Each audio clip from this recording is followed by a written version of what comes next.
This applies only if the steps shown in the video, what to do in case of electrical overload in Casa Galimberti Heritage Apartment, were not sufficient to restore power.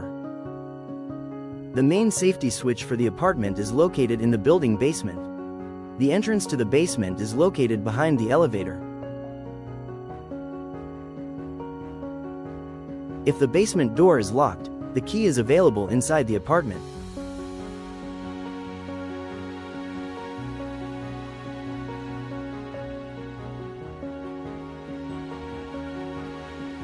Walk down the stairs.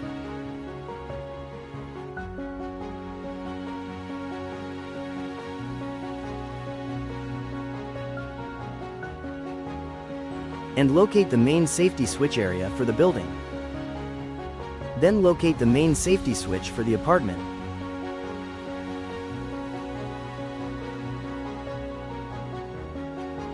If it is in the off position, then reset the breaker by moving it back to the on position to restore electricity.